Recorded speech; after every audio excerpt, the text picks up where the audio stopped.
আশা কর্মীদের সাধারণ সভা পূর্ব চকচকায়।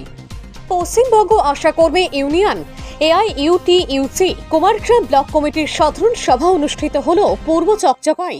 মঙ্গলবার দুপুরে একটি বেসরকারি স্কুলের প্রাঙ্গণে এই সভা অনুষ্ঠিত হয়। উপস্থিত ছিলেন সংগঠনের পশ্চিমবঙ্গ রাজ্য কমিটির সহসভাপতি রীনা ঘোষ, কুমারগ্রাম ব্লক সম্পাদক ইলা রায়, ব্লক সহসভাপতি গৌরী সরকার সহ অন্যান্য আশা কর্মীরা। জানা গিয়েছে, আগামী 9 জুলাই ট্রেড ইউনিয়নের ডাকা ধর্মঘটে অংশ নেবে আশা কর্মীরা। পাশাপাশি আশা কর্মীদের বকেয়া মেটানো, স্থায়ীকরণ, বেতন বৃদ্ধি, আশা কর্মীরা কর্মরত অবস্থায় মারা গেলে তার পরিবারের সদস্যদের অবসরকালীন সুযোগ সুবিধা প্রদান ইত্যাদি বিভিন্ন দাবি দাওয়া নিয়ে আলোচনা করা হয় সাধারণ সভাতে।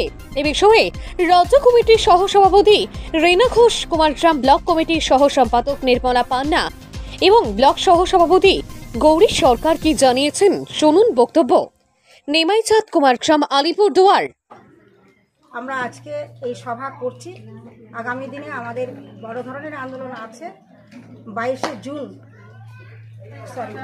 আগস্ট আমরা কালীঘাট অভিযানের ডাক দিয়েছি আমাদের পশ্চিমবঙ্গ আশাকর্মী ইউনিয়নের রাজ্য কমিটির আহ্বানে। ফলে সেই সমস্যা নিয়েও, সেই আন্দোলনের প্রস্তুতি হিসেবেও আজকের সভা। এছাড়াও আরেকটি অত্যন্ত গুরুত্বপূর্ণ কর্মসূচি আমাদের সামনে আছে। আগামী 9 জুলাই 10টি কেন্দ্রীয় ট্রেড ইউনিয়নের ডাকে যে সাধারণ ধর্মঘট, সারা ভারত সাধারণ ধর্মঘট, সেই ধর্মঘটেও পশ্চিমবঙ্গ আশাকর্মী ইউনিয়ন সামিল হবে। তাদের অন্যতম দাবি হচ্ছে স্কিম ওয়ার্কারদের সরকারি কর্মচারীর স্বীকৃতি দিতে হবে এবং তাদের ন্যূনতম বেতন মাসে 26,000 টাকা করতে হবে, এই দাবি। এবং 4টি যে শ্রম কোড, শ্রমিকদের যে গণতান্ত্রিক আন্দোলন করার যে অধিকার, সেই অধিকার 4টি শ্রম কোডের মধ্য দিয়ে কেন্দ্রীয় সরকার যে তাদের অধিকারগুলো কেড়ে নিচ্ছে, তার বিরুদ্ধেও আমরা পশ্চিমবঙ্গ আশাকর্মী ইউনিয়নের সদস্যরা আমরা সরব হব, আমরা আওয়াজ তুলব আগামী 9 জুলাই এই ধর্মঘটের মধ্য দিয়ে। আপনার নাম এবং ডেজিগনেশন? আমার নাম রীনা ঘোষ, আমি পশ্চিমবঙ্গ আশাকর্মী ইউনিয়নের রাজ্য কমিটির সহসভাপতি। पहला तो हम लोग का जो समस्या है वो है हम लोग के लिए वेतन का वृद्धि, हम लोग का जो मानधन है, होनरियम है, वो हम लोग का वृद्धि होना चाहिए। दूसरा नंबर है हम लोग का स्थायीकरण करना होगा।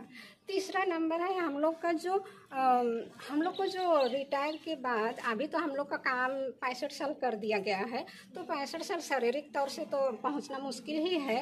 तो हम लोग चाहते हैं कि हम लोग का काम करने की अवस्था में ही अगर हम लोग का डेथ हो जाता है किसी कारणवश, तो हमें वो मिलना चाहिए।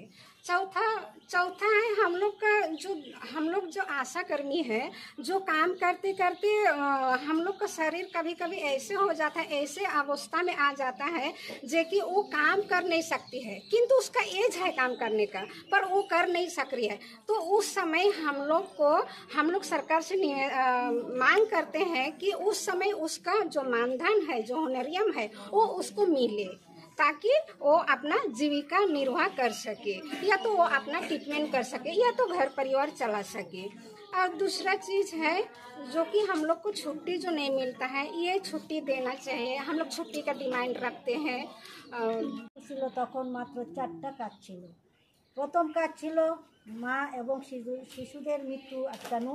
দ্বিতীয় কাজ হলো মায়েদের পরিবার পরিকল্পনা সম্বন্ধে একটু ওদেরকে বোঝানো, আর আমরা তাদেরকে সেন্টার মুভ করব, এটুক ছিল আমাদের কাজ। আর এখন দিন যাচ্ছে তত আমাদের উপরে কাজ চাপাচ্ছে, মানে যত সরকারি সার্ভিসম্যানদের কাজ সব আমাদের উপরে। এবার বিএমওসদের একটা অর্ডার দিবে, আমাদের সিএমওস একটা অর্ডার দিবে, যত অর্ডার আছে সব আশাদের উপরে। আর আশারাও এরকম, যখন যেটা বলবে সেটাই করবে।